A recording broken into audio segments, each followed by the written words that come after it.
안녕하세요. 두요온 리서치 도우리입니다. 미국 시간으로 3월 10일 월요일 미국 주식 이야기 해보는 시간 갖겠습니다. 오늘은 여러분들도 아시다시피 큰 하락장이 있는 날이었습니다. 준비는 하고 있었는데 이렇게 갑작스럽게 이런 폭락장이 올 줄은 몰랐어요. 지난주도 계속 안 좋아서 이번 주는 그래도 살짝 반등을 하고 어느 정도 주중에 가면서 하락을 하든지 다시 상승을 하든지 그런 국면이 예상을 했었는데 이렇게 그냥 월요일 시작하자마자 주가를 그냥 폭락장으로 이끈 그 원인이 바로 다름 아닌 트럼프였습니다. 트럼프 대통령이 일요일 날 팍스 뉴스와의 인터뷰에서 한 말이 주식시장을 흔들었고요. 앞으로도 이 기세를 꺾지 않는다면 주식시장이 크게 반등할 것 같진 않아요. 제 개인적인 생각입니다. 그리고 3월 중순, 그러니까 다음 주죠. 다음 주 수요일일 거예요, 아마. 제롬 파웰의 또 발표가 있습니다. 근데 이번 주에 여러 가지 지표들이 나옵니다. 이 지표들이 어쩌면 트럼프 대통령의 어떤 개혁적인 기조와 시장을 거의 개혁을 하려는 이렇게 개혁이 있으면 크게 기존에 있는 시장이 흔들리게 마련이죠. 트럼프의 어떤 정책들, 그리고 주식시장의 반응들, 그리고 3월 둘째 주, 내일부터 있을 여러 가지 지표들이 다음 주에 있을 제롬 파웰의 이자율에 대한 기조를 꺾을 수 있을지, 그게 초미의 관심사고요. 그게 앞으로 주식시장을 어떻게 이끌느냐에 대한 어떤 실마리를 주는 날이 이번 주에 계속 될 것 같습니다. 오늘 큰 폭으로 하락을 해서 베어마켓 테리토리에 들어왔어요. 베어마켓 테리토리에 그 최위점을 찍고 다시 살짝 그 밑에까지는 안 내려온 상황인데요. 이게 이제 이 구간을 이제 베어마켓 테리토리로 저는 찾아봤는데 이 밑으로 떨어지면 2022년 최고점까지도 충분히 2025년 한 해 동안 떨어질 수 있는 가능성이 충분히 있다.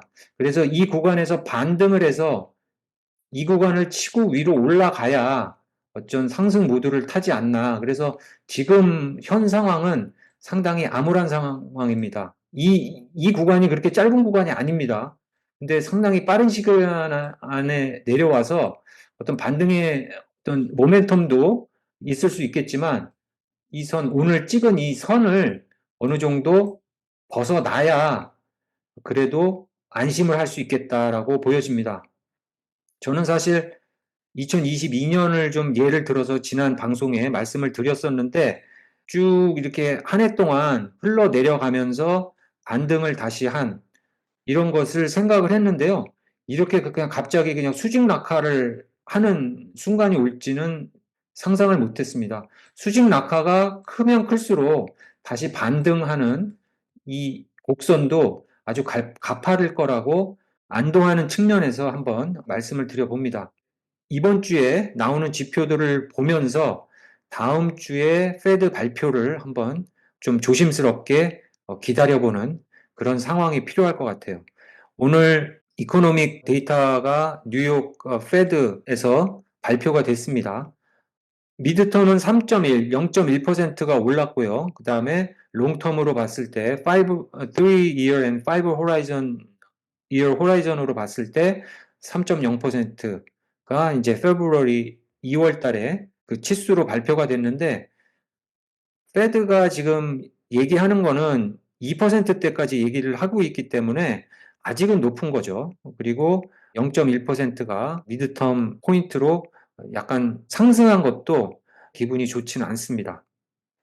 제가 토요일 날도 미키 세븐틴을 보고 왔는데 극장가가 한산했어요. 토요일인데도 불구하고 지금 블록버스터가 없어서 그런지 몰라도 일단 한산했고 그 주위에 식당들도 많았는데 가게나 식당들도 많았는데 진짜 너무 썰렁했습니다.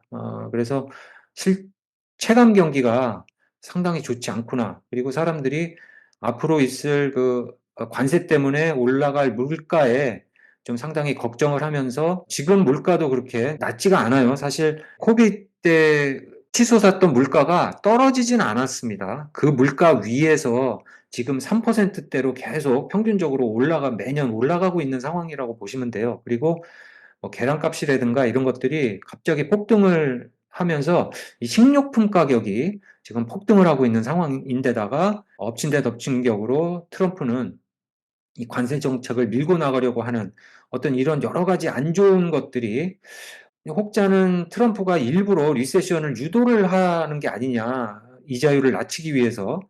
제가 생각할 땐 그럴 것 같지는 않은데 의도적으로 무시하려는 건지 그런 지금 느낌이 있어요. 그래서 그런 것들이 지금 시장을 흔들고 있다, 그렇게 보여집니다. 그리고 내일 발표될 NFIB 스몰 비즈니스 옵티미즘, 이게 상당히 중요할 것 같은데 2월 달에 한 1로 지금 기대가 되는데 이거보다 더 낮아지면 좀 더 위험할 것 같아요. 제가 말씀드렸듯이 지금 체감 경기가 좋지가 않고 사업을 하시는 분들이 고용을 그렇게 늘리지 않고 있고 오히려 지금 감원을 하고 있는 상황이고, 연방정부에서 일하고 있던 사람들을 많이 잘라냈기 때문에 그런 것들이 상당히 한 2월 달부터 그게 적용이 됐지 않나 싶어요. 그러면 그런 것들이 나오면은 안 좋은 지수가 나올 수도 있지 않나, 그렇게 좀 불길한 예상도 좀 해봅니다. 그다음에 수요일 날 발표되는 이 지수들이 또 중요하죠. 물가 지수들 뭐 이런 것들이 계속 발표가 됩니다. 이런 것들이 이제 앞으로 다음 주에 있을 페드의 발표에 영향을 끼칠 가능성이 있고요.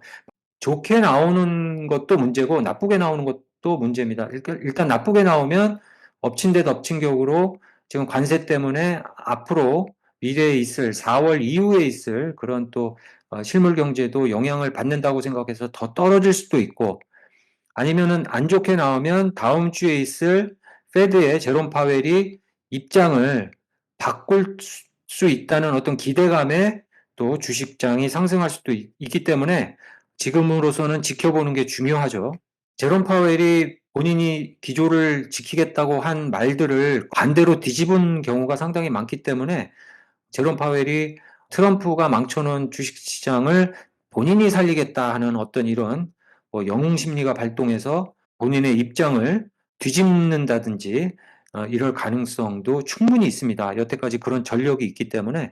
그래서 다음 주까지는 주식시장의 추이를 계속 지켜보는 것이 좋지 않을까, 그렇게 생각을 합니다.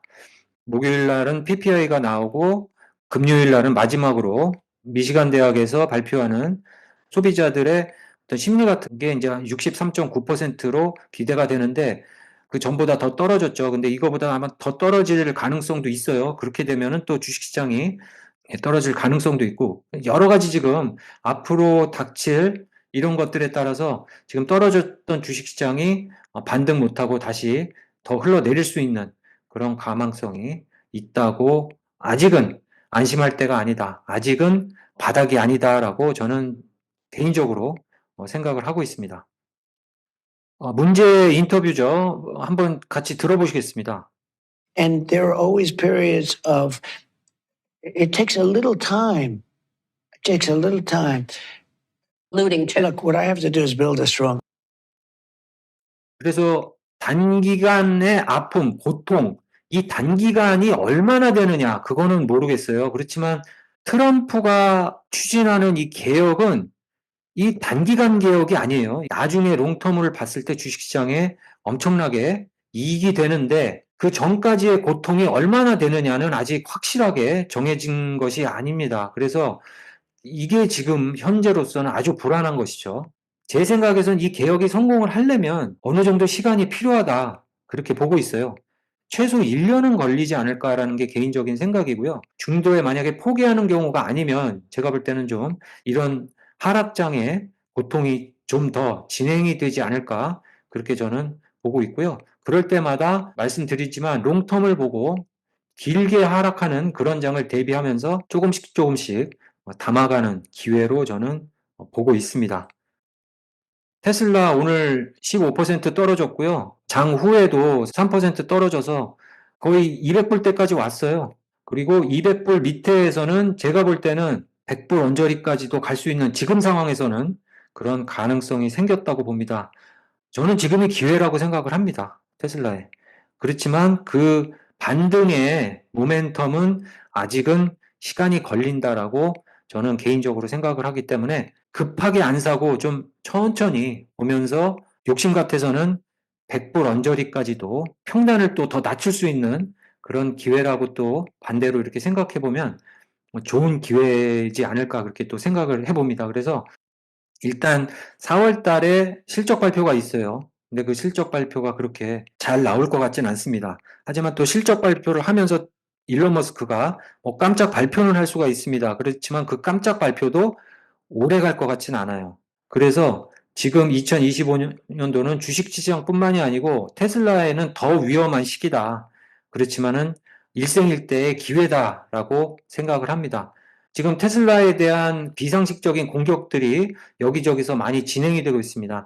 테슬라 쇼룸에 파킹랏에 주차되어 있던 테슬라 세 대가 불에 탔는데 이게 이제 방화로 예상이 되고 있어요. 배터리에서 불이 난 게 아니고 방화로 예상이 되고 있고 지금 테슬라 쇼룸 전국 각지 뭐 유럽에서도 마찬가지고요.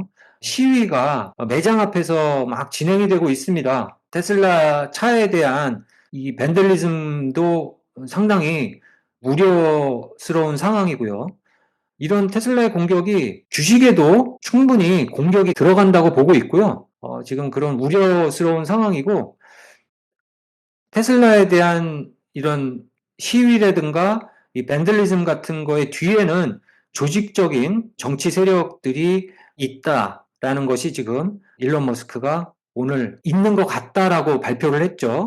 액트 블루라는 저 진보 단체예요. 저 민주당을 지지하는 단체.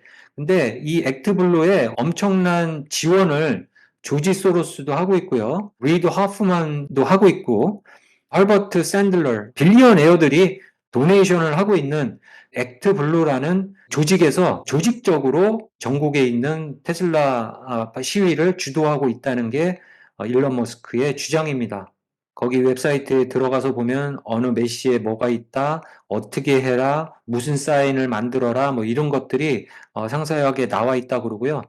이 사이버캡입니다. 6월달 출시될 사이버캡도 이게 만약에 어프로브가 돼서 돌아다닌다고 해도 시위에 둘러싸이거나 밴들리즘이 많이 될 것 같고요. 보험 소송을 거는 그런 사건들이 막 나올 때마다 테슬라 주식에 영향을 주지 않을까 그렇게 생각을 합니다. 저는 솔직히 테슬라가 자동차 판매도 판매하는 거지만 이 로보택시의 오토노머스 드라이빙이 테슬라의 대세다. 이게 돼야지 이제 테슬라가 날아갈 수 있다라고 생각을 하고 있는데 샌프란시스코나 LA에서 진행되는 사이버캡에 반대하는 시위자들의 물리적인 어떤 이런 행위들이 테슬라의 자율주행을 방해할 수도 있다. 그렇게 보여지면서 이번 6월 달에 정부의 허가를 받아서 최초로 진행되는 로보택시. 지금 일론 머스크가 도지 활동으로 어떤 정치적인 활동을 하는 것이 언제 끝날지 모르고 거기에 대한 어떤 그 트럼프를 도와서 개혁을 하는 거는 저는 찬성을 하는데 테슬라 주가나 주식에는 한동안은 악영향을 끼치지 않을까. 하지만 결국에는 이 로봇 택시라든가 휴머노이드 로봇 이것이 완성될 거라고 생각을 하고 있습니다. 그래서 더욱 그 테슬라에 투자를 하려고 하지만 여러분들에게 말씀드리는 것은 천천히 보시라. 아직 시간은 있다. 아직 넘어야 할 산은 많다라고 말씀을 드리면서 오늘 방송 마치겠습니다. 여러분들 얘기, 고견들 좀 기다리고요. 구독, 좋아요 부탁드리겠습니다. 감사합니다.